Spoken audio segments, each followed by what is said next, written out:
you want to make sure that you're a control freak so that everything goes the way you want it to go, so that everybody's happy, and you want the recognition. And when it doesn't go that way, you become like an overreactor. I was a nuclear reactor.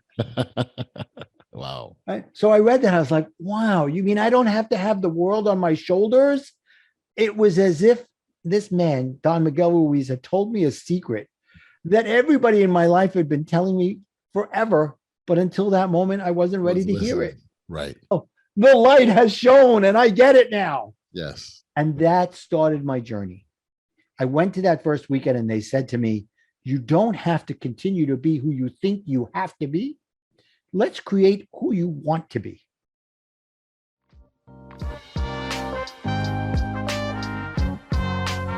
Welcome to the Audacious Living Podcast, hosted by my man, Audley Stevenson, the Odd Man.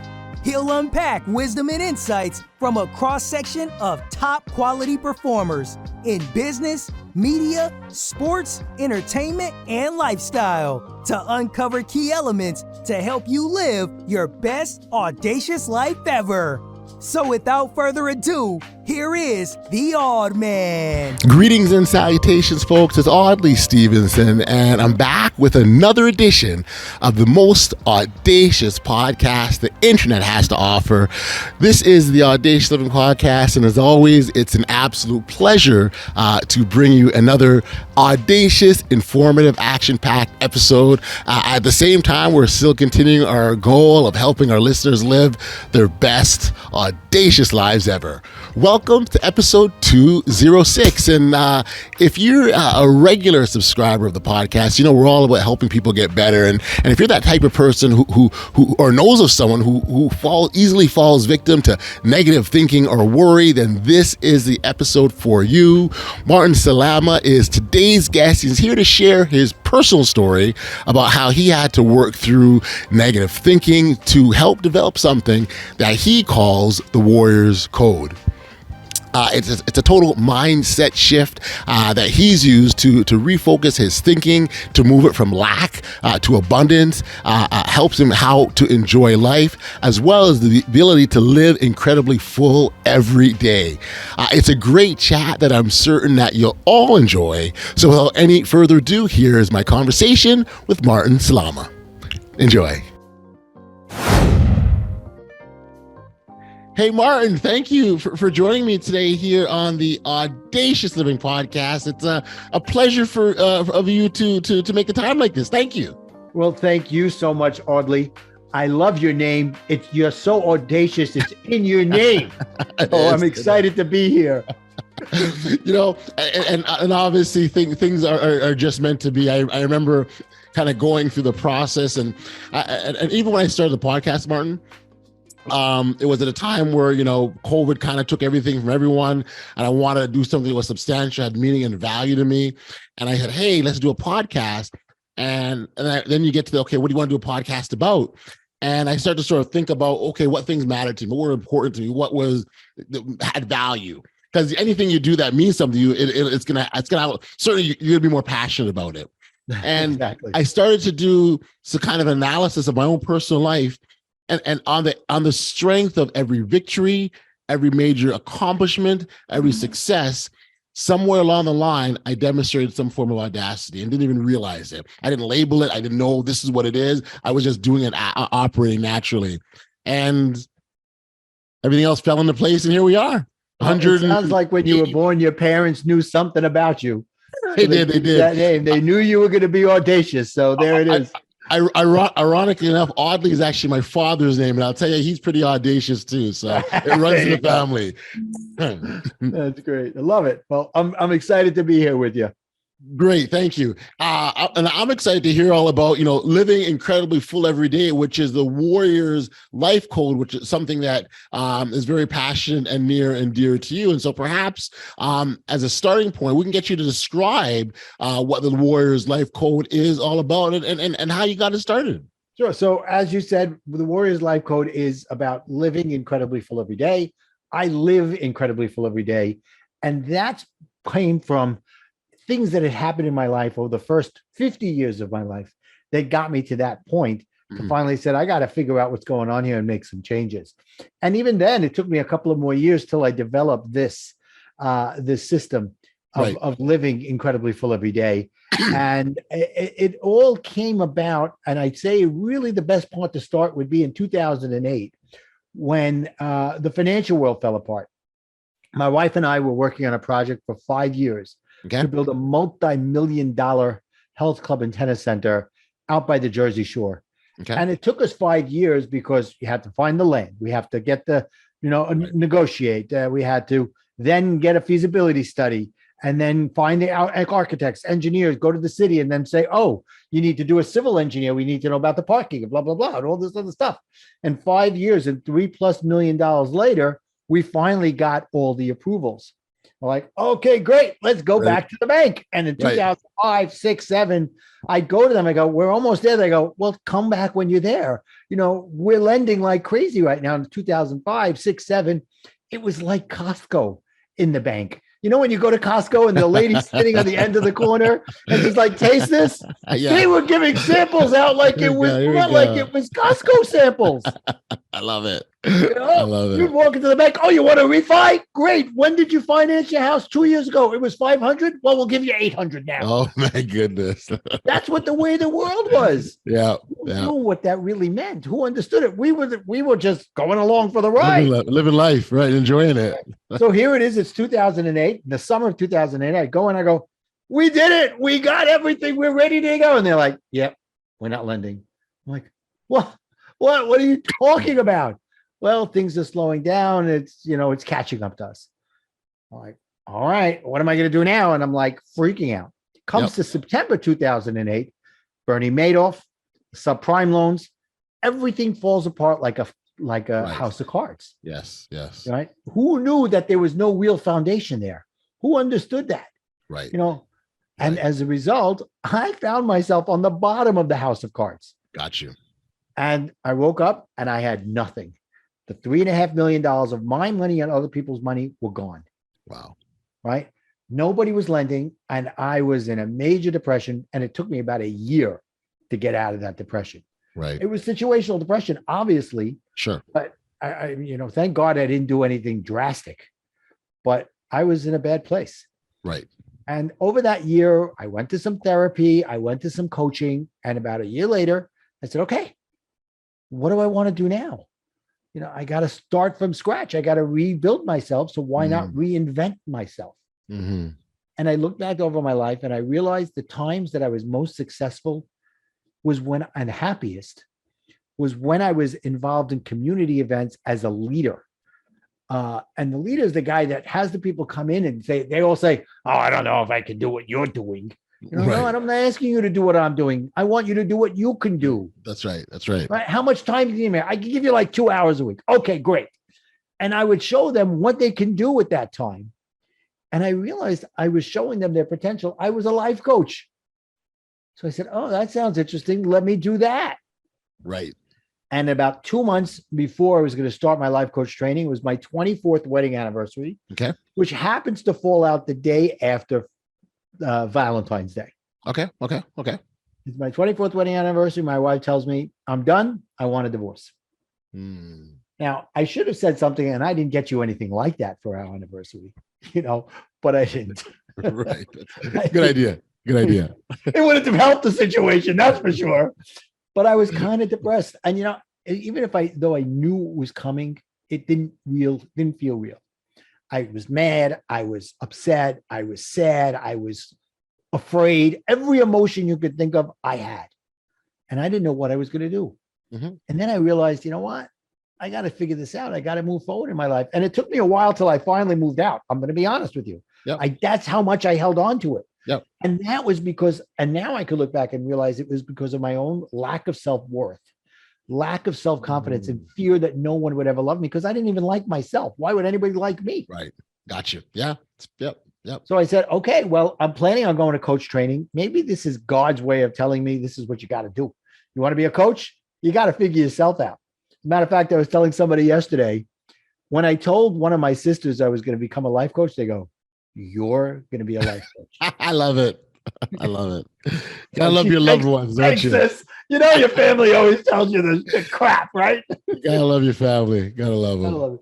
So I went, and before I went, they said, here's a list of books. Read a couple of these books. Sure. And one of them was The Four Agreements by Don Miguel Ruiz. Did you ever read that book? No. Oh my God. You must read this book. I can honestly say for myself, it was a life changer. Okay. Okay.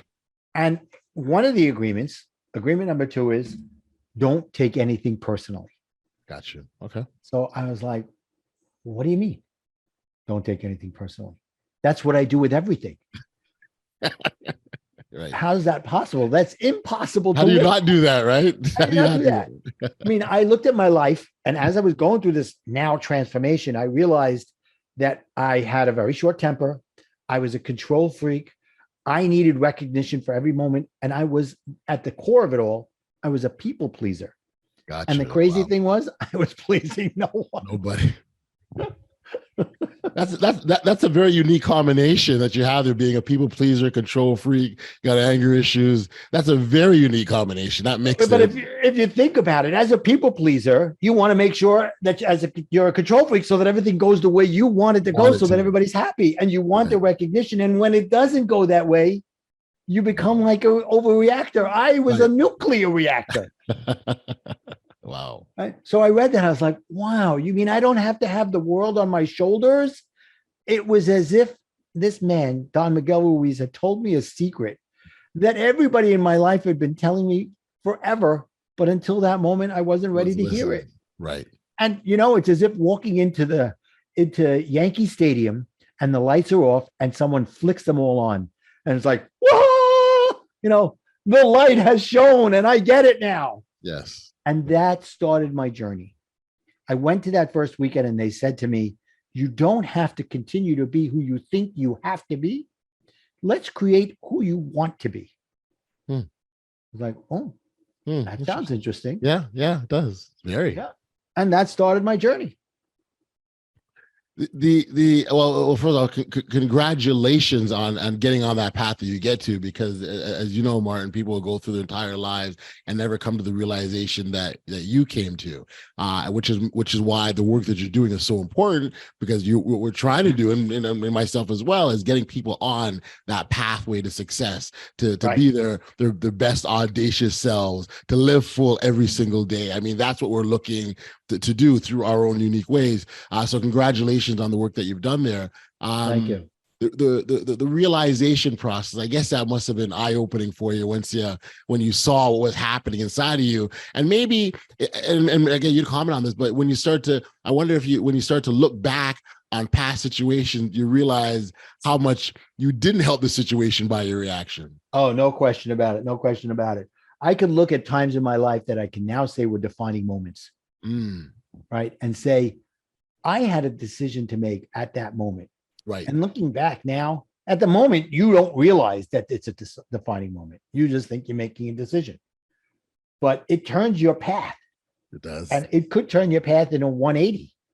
Even a 45 degree. If you're trying to go straight and you're off 1 degree, in about 2 miles, you're not so close to where you thought you were going. You're going somewhere else. Exactly. Yeah. It's like the old Bugs Bunny commercial. He's underground, struggling through. He goes, I'm in Pismo Beach. He goes, no, I'm not. Where am I? I believe we took out the map because I thought I made a left at Albuquerque, right? Right. Exactly. Oh, man. So, and what happened was, I always thought I was a self-aware type of a person. Yeah. What I came to understand, because now I finished coaching. Okay. I finished coach training. I'm a life coach and I became a divorce recovery coach. I wonder why. I understood that coaching had figured out how I can get through my divorce and move forward as Martin 2.0. Gotcha. Right. And as I was doing that for a couple of years, I was coaching, and remember, I lost everything. Yeah. So I had to go find a job. And at 50, in that economy of 2008 to basically 2012, nobody was really hiring. And if they weren't looking for a 50-year-old guy. So finally I got a job, and it was basically a dead-end job. And I was making next to nothing every week. I would get up and go to work, try to at night figure out how to do my coaching. And I would do it here and there. But what was happening is that I told myself I couldn't afford to be coached. Okay. And one day I looked in the mirror. I wasn't happy. I was the heaviest I ever was in my life. And I actually had hurt myself jogging up the stairs and I tripped. And I got into the shower. I go, okay, God, I get it. You're sending me a message. And a friend of mine was on Facebook talking about he just started doing a 30-minute video workout at home. Okay. I said, oh, I can do that. I can find the time.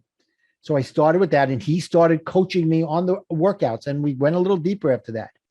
And after 9 months and the first couple of weeks, I got to tell you, they were killer. Oh. I was following the modified person and I couldn't keep up. Gotcha. And I was heaving. Oh my God. A couple of times I even upchucked. Oh, wow. That's how out of shape I was. But after 9 months, I lost 65 pounds. And here's what I was talking about. I thought I was self-aware, but really what I was self-conscious. And I went from self-conscious to self-aware. Love it.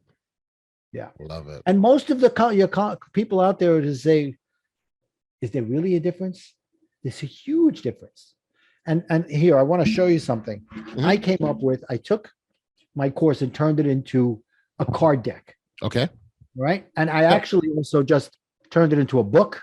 Yeah. Yeah. And the card deck is kind of like it goes alongside with it. Goes alongside. But one of my principles is self-aware versus self-conscious. Gotcha. Self-conscious comes from a place of negative energy, guilt, conflict, and doubt. Self-consciousness is more outward directed.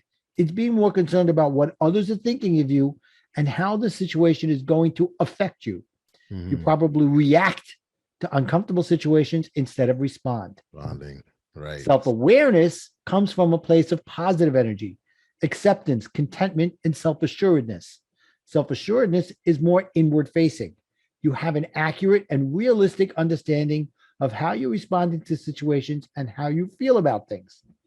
Huge difference between the two. Very, very much so. And it's funny because as you're reading that, I remember, reading sort of the foundational principles of the Warriors Life Code, which is about the acceptance of, who you are as an individual, right? Like accept who we are. But the other part of that is responding to the situations that happen in our lives and pros and cons and the ups and downs. And I oftentimes refer to them as the hills and the valleys, right? Where the hill, at the top of the hill, everything's going fantastic. It's great. Life is wonderful. Everyone's having a party. It's a blast. But as that journey continues, you come down that valley where it doesn't feel good. It's painful. It's uncomfortable. It's not a pleasant place to be. And so what I oftentimes encourage individuals is find a ways to get to those valleys as quickly as possible so you can get back on top of that hill and celebrate and have fun again. Exactly right. And I actually used that exact example in something I was talking about the other day.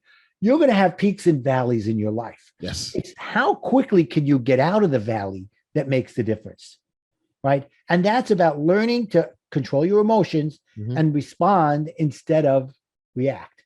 Yeah. Yep. So here I am. It's 2013, 2014, around there. And I've lost the 65 pounds and I feel very good about myself. And I'm doing things like meditating. Okay. And I'm ADHD. So could you imagine an ADHD guy meditating? I love it. I don't know about you, but for me, ADHD, my mind is always going. I can't sit still. But imagine sitting there for 10 minutes like this. Yeah. Yeah. Oh, I don't know how people clear their mind. I don't get it. And I was doing the guided meditation, Headspace with that. He's such a fantastic voice. Yes. But even him, I'm like, okay, can you get on with it? Keep it moving. I got things to do. So one day I was doing this and I was sitting there and I had this download of information that I was loving my life. And I wanted to show other people how to do it. So I finished the 10 minutes. I actually got through the 10 minutes and I wrote for over 2 hours. And that ended up becoming the blueprints, the foundation for the Warriors Life Code. And what came out of that is the word life, because I wanted to show people how they can love life. And I love acronyms. Yeah. So I said, I love to live incredibly full every day, not just be happy, but be meaningful too. There's a lot of people there who have a happy life with no meaning. And there are many people out there having a meaningful life and not really happy. So it's that balance of both. Now with this new sense of love of myself, I really did like myself for a change. Right. I started dating. Okay. All right. And as I'm dating, I'm going out on these dates. And one of the biggest things I learned about coaching is values. I always thought I understood what a value was until I went through coaching. And now I have my set values. And looking back now, I can honestly say I understand why my relationship with my first wife didn't work, because our values were not the same. Right. We were codependent. Right.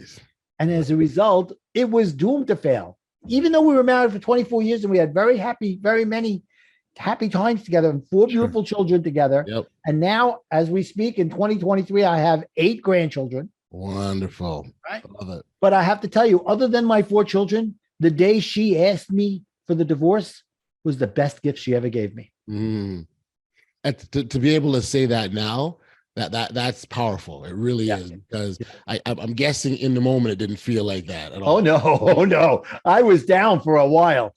And here I am, I'm dating and I'm going on these dates and I'm asking the women about their values without them realizing it. I'm just having conversations. Yes. And they're being interviewed to see if, will this be the next Mrs. Martin Salama? Right. Nope. And one day I get a call from someone saying, you got to take out this woman. She's fantastic. Okay, I'll take her out. And she's checking off all the boxes. Right. And we go again, and she's checking off all the boxes. About a month later, I tell her, I got to tell you something. It's been about a month now, and I want to tell you something, and you don't have to say it back to me, but I'm falling in love with you because I love who you are, and I love that you see me as I am, and more important, you're not trying to change me. Well, 2 years later, we got married, and in June of 2023, it'll be 5 years. Congratulations. Awesome. Right. So now you're probably wondering, okay, that's the life part. Where'd the warrior come in? Sure. Yeah. Okay. I'm asking the questions for you, man. And I'm here pins and needles like, well, what? Sure. Tell me. Right. So now it's 2020. Yes. Right. And something crazy happens in the world in 2020. Yep. And everybody is freaking out. Right? They go, okay, we're shutting down the world. It'll be about 3 weeks and then everything will be okay. Yep. That was March of 2020. Yes, it was. Now it's May 2020 and we're still kind of shut down. We were. Right? And I turned to my wife and I go, you know what? Let's get it. Every day, by the way, I'm finding ways to get out of the house. My ADHD is not letting me stay in the house. I'm getting out. I'm putting the gloves on. I'm putting the mask on. I'm going shopping for groceries, whatever. Yep. You know, so I turned to her in May. I go, you know what? We live in New York City. We live in Brooklyn. Let's take the kids. She has 3 kids of her own. Let's go to the city. Let's drive to the city. Now, I don't know about your audience. Have you ever been to New York City? Yes. What's it like driving straight down Fifth Avenue? You can walk. Walking is faster. So here we are driving to the city, and I'm able to go straight down Fifth Avenue without missing a traffic light. Oh, wow. There's no cars on the streets. Wow. Yeah. There's very few, and there's nobody walking around. I turned to my wife. I go, Sarita, I don't understand. You could put on your mask. You could even put on those dumb gloves. Yes. And go out, go to Central Park. We were stopping in front of every museum on Museum Mile on Fifth Avenue. The kids were taking pictures. We went to Times Square. We were having a blast. And there was nobody there. Wow. And I said, what is everybody so worried about? And then I realized that the last 10, 12 years from 2008 until 2020, I had been learning how to overcome any obstacle that came in my life. So that's why I wasn't worried, because I knew at the end of the day, I'm going to come through this. Yes. I'm not going to react. So I got onto Facebook in a live stream and I said, guys, I get it. I know why you're worried. I was there. So let me show you how go from being a warrior to a warrior. I love it. And that's where the Warriors Life Code came from. Because for me, a warrior is not a guy that goes out and fights a battle. No. It could be, but it's somebody who's gone through adversity and come out the other side stronger. Ah, man. So what one of the things I talk about, and as a lover of acronyms, I'm sure you'll appreciate this. So I developed what's called the BOLD framework. So to live a more audacious life is you follow this BOLD framework. The B in BOLD stands for better than yesterday. The whole idea is it's continuous self-improvement. So it's fantastic you got to the top of the peak of that mountain, but there's a realization that the peak of that mountain is the bottom of the next mountain. So you continue on. The Right. O in the framework, which dives directly to what we're talking about here, is outlast adversity. Okay. The troubled times are going to come. We're all going to experience it. It's going to hit us. It's going to hurt us. It's going to harm us. It's going to do all of those things. But once you outlast it, the significance of outlasting adversity is, and to your point, what you just said, because on the other side is where all the greatness lies. So, I think of a pathway, and there's a boulder in your path. Well, you got to find a way to get up, under, around, through, over, whatever, because on the other side is where all the great stuff is. And so, and then to continue the framework, the L stands for live your truth, which is you being your true, authentic self. And then D is disrupt the norm, which is be that trailblazer. That's great that 20 people did this pathway. You go down the other way. Right. That's right. And so that BOLD, and that will assist you to become and live that more audacious life. And again, but the O is what we just talked about, the outlast adversity, because there's insignificance in doing so. Exactly right. Exactly. I love it, Audley. Fantastic. And it's really, that's what it's about. It's about, are you going to stand up and fight for yourself, or are you going to go into a pity party, roll into a ball, and go into the corner and cry for the rest of your life? Got you. So it leads to the question, Martin, why do you think people worry the way they do? That's a great question. And I think it has to do with the atmosphere that's around us. And that's been around for a long time. We don't realize we are conditioned with the will to fail. Gotcha. Not enough with the will to succeed, the will to live, the will to power. Right? And it's because it's easy for you to say to yourself, oh, well, it didn't work. I tried, and give up. And that puts onto the worry. And 2020 is a perfect example of that. People said, oh my God, the sky is falling. And they close themselves up in their house and they go, we're going to die. Okay. But if you take the precautions and you do the things, stop being a worrier and be concerned and try to do something about it. Wear a mask, put on the gloves, whatever it is you need to do. But live your life as best as you can. Yes. In the process. Look, my wife came home from work. She had to work from home for who knows how long. Yeah. And the kids had to come home and work from school. And I was happy. I was living my house. I had the house to myself every day. I used to joke I couldn't walk around naked anymore. Not that I ever did, but I love it. I love it. Again, Martin, I just really appreciate the manner in which you take in your own personal lessons, own personal learnings, and the piece around this that I'm a big proponent of is the sharing component, right? Yeah. And it's not that I've learned these lessons, I've kept them to myself, and I use them to benefit just me and me alone. It's like, okay, how can I get you to understand where this is where you need to be and why it's beneficial to you? And so is that sharing piece, which I love an awful lot. So I want to speak to that. Thank you. Something else I also know that you speak about is the idea of lack to abundance. Yeah. And I wonder if you can sort of expand on that a bit more to help people understand why that matters for us. Yeah. Well, it's kind of like the when we talked about the self-conscious versus self-aware. So that's the deeper level of it. But when you get into it, it's having that mindset of lack is where the self-consciousness is playing its evil role in your life. Okay. Because it's easy for you to say, oh, I can't do this. Oh, I can't. Oh, how am I going to get it? And they look at everything as a problem. They look at everything as a challenge that I can't overcome. Right. So you give up and you say, I can't do this. As soon as you say, and that goes to the self-consciousness, that goes all to the ego. And you're saying, I can't live up to that. It's that gremlin inside of you saying you're not good enough. I did a Facebook live stream recently about the ants in your life, ANT. I'm not talking about your Aunt Tilly or your Aunt Olga. I'm talking about the automatic negative thoughts that come into your head. ANT, I love right? it. Those automatic negative thoughts that you go, somebody says, oh, I've got this great idea. You go to yourself, yeah, I can't do that. So you have to change that. Yes. And once you start to understand the difference between self-conscious and self-aware, you begin to understand that life is in your control. Yes. And when someone says, hey, let's do this, you could either say, I can't do that, or you could say, how can I do that? Or I can do it if it's that well. Here's a perfect example. Somebody's struggling financially. Sure. Right? And somebody comes in and says, let's go out for dinner. Oh, I can't afford it. Well, what are you doing in your life that says you're struggling financially? I have a whole part of my program that shows people how to build a financial abundance. But imagine if you say, okay, let's go out, but let's not go out today. Let's go out in 2 weeks from now.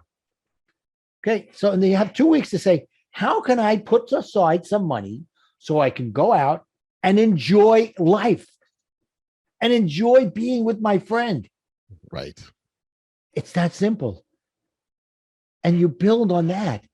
And you say, next time someone says it, go, great, I can do that.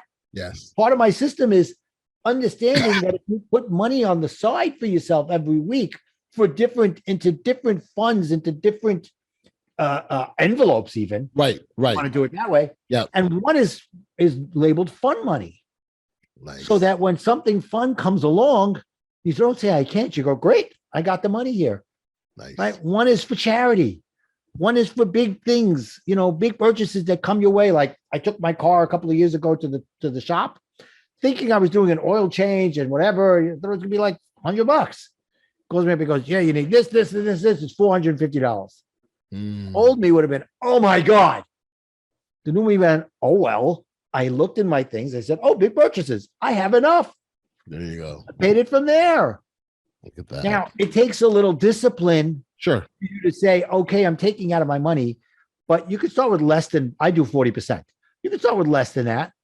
But once you realize that the money that you're taking out is not really lost because you're figuring out how to jigger everything else out, yes, you can move very far. Yeah, sure. And it's a very cerebral process, which I love, right? Like it's very conscious, it's very intentional, and you're like, this is what it's for, but it's being very specific, right? So fun money, big purchase money, like, vacation money, whatever, like it's right. all is being very, very intentional. And I like that. Yeah. And by the way, yeah, I say that you should use some of your fun money every 90 days at least, because otherwise, what are you working for? You see this sign here? It says, never get busy making a living that you forget to make a life. Say it. Tell them again, Martin. I'm telling you, that's important. We can go through life and work as hard as we can and do all the things to get us to the place that we want to be.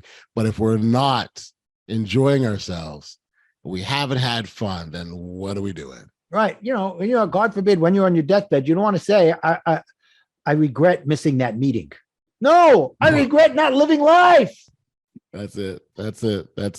So a part of that is a mindset, Martin. Like part of that is a mindset shift. And there's some work involved doing that, isn't there? Oh, yeah. It doesn't happen overnight.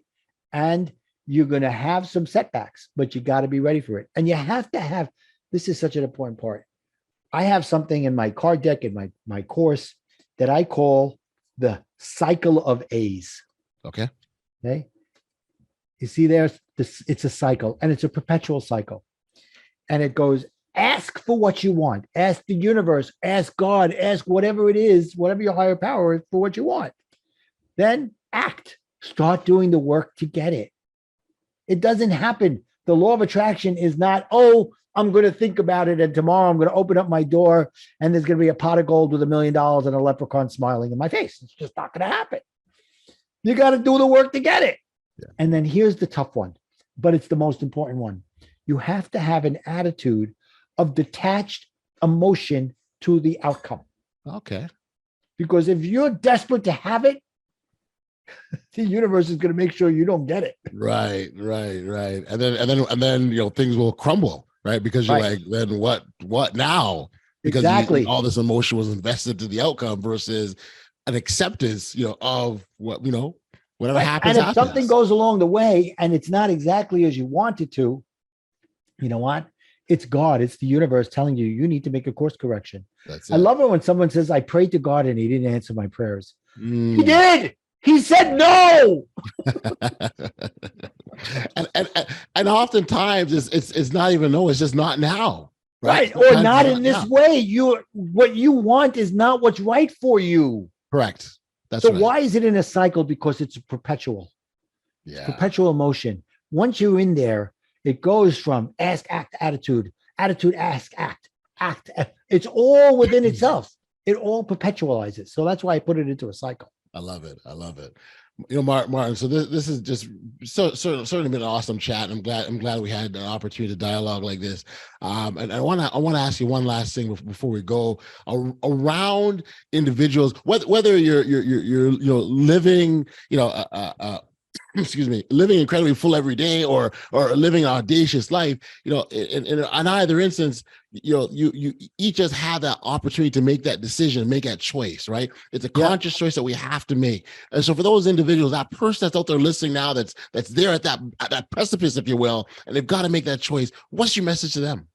So that's a good one. So here's a great one for you. Are you a thermometer or are you a thermostat? Okay. A thermometer walks into the room and becomes the temperature of everything around it.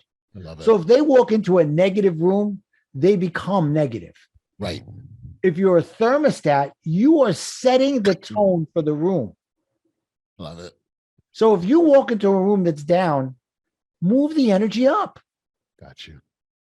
It may be an area that's down for a reason. Figure out why and give them hope. And by giving them hope, you're giving yourself hope. Oh, I love it. I love it. I love it. Love it. Be the barometer. Be the bar that everyone's trying to reach to, right? And set that. And I believe in every single room that we go into, we can set it, right? That's right. There might be a room where someone else is. No, it's okay. So, for me, it's about, are you walking to the room, turning the light on, Right, lightening up the room, or darkening the room? right. Yeah. Are people excited to see you or excited to see you leave? God bless you. You're absolutely right. And I think each of us have that opportunity to be that individual. So, right. Yeah. So I really appreciate our conversation here. It's been fantastic. And I love that I got to spend this time with you, Audley. Martin, I really do appreciate that. And thank you. We again, to your point we just made there, each and every single one of us do have that opportunity to be that barometer. Each and every single one of us can make that difference. We got to just make that first step. That's really comes down to. We just got to be, and we got to be willing to make that first step, even though we can't see what's in front of us. Right. And we have to be willing to fail along the way. Yeah, that's right. That's right. Yeah. Because through those failures, we can learn lessons. And so exactly. That's so awesome. Martin, we'd be remiss if we didn't, let's see your book here one more time there. So people know it's out now. You can grab a copy, Warrior to Warrior. That's your accent is coming out now too. So Warrior to Warrior, OWO to WA, Warrior to Warrior. And the best way for them to find out about me, I guess, would say to go to connectwithmartin.com. Amazing. You can get free things like you can find out more about the cycle of A's. I have a free gift for you there. You can buy my cards, Warrior to Warrior. You could make an appointment to talk to me. You could buy the book. $20. You buy the book, you really go, oh, I really like what this guy says. Let's go on. Oh, $20. I didn't like it. I'll throw it into the fireplace. What's the difference? It's like $20. $20. Amazing. Well, I think you're offering a ton of value, Martin, and listeners. I'd encourage them to check you out, connect with you directly.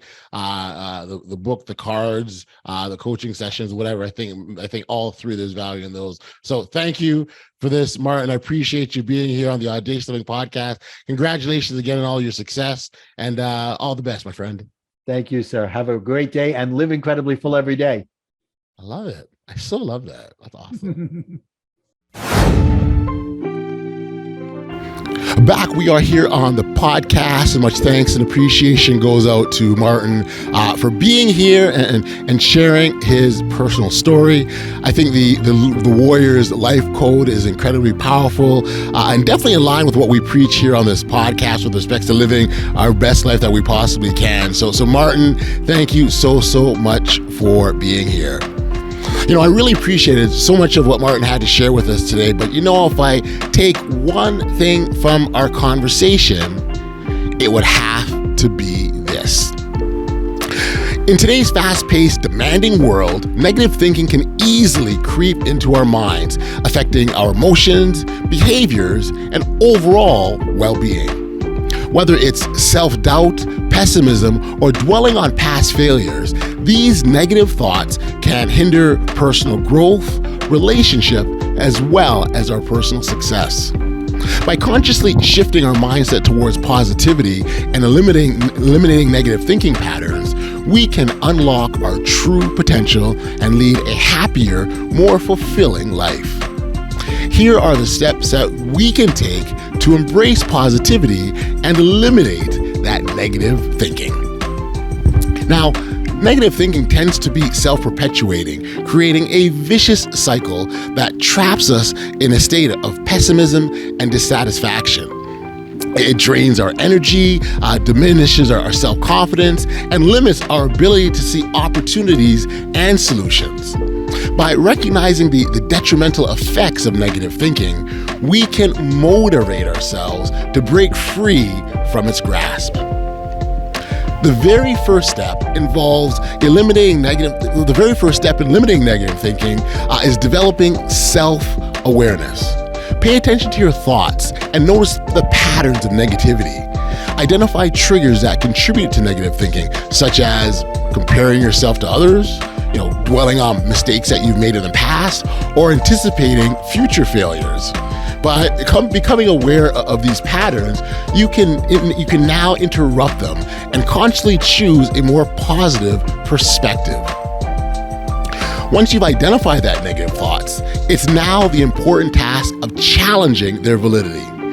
Ask yourself, is there any evidence to support these thoughts, or if they are based on assumptions or irrational fears? You can replace negative thoughts with positive affirmations and realistic counterstatements. For example, if you catch yourself thinking, I'll never succeed, simply just replacing it with, I am capable of overcoming the challenges of achieving my goals. Our environment greatly influences our thoughts and emotions without question. So surround yourself with positive influences, people who are supportive of you, and uplifting experiences that bring you joy and energy.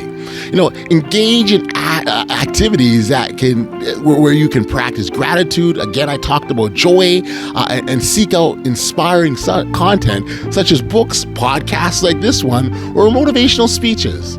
By immersing yourself in that world of positivity, you create a nurturing space for personal growth, resilience, and mindset. Mindfulness is a powerful tool for shifting our focus from negative thinking to the present moment. By cultivating mindfulness through practices like meditation, deep breathing, or even journaling, we can silence that negative chatter in our minds and foster a sense of calmness and clarity. Develop a habit of acknowledging, celebrating your achievements, no matter how small they may seem, recognizing your progress and embracing a growth mindset, because that absolutely encourages positivity and boosts your own self-confidence. By celebrating these small victories, you reinforce positive thinking and motivate yourself to keep moving forward regardless of the circumstances. Eliminating negative thinking and embracing positivity is a lifelong journey that requires commitment and practice. By shifting our mindset, challenging negative thoughts, and surrounding ourselves with positivity, we have the ability to transform our lives in profound ways. So remember, it's not about denying the existence of challenges or setbacks, but rather it's choosing to respond to them with resilience, optimism, and a belief in our own abilities.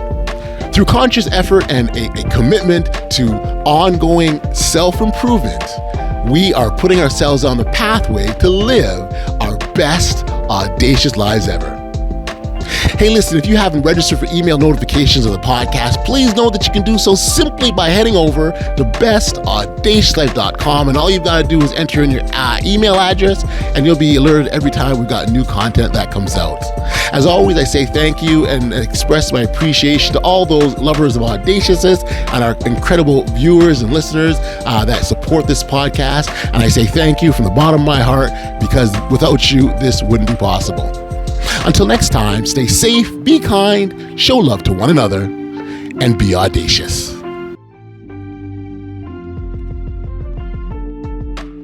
You've been listening to the Audacious Living Podcast, hosted by Audley Stevenson. If you enjoyed what you heard, be sure to like, subscribe, and share.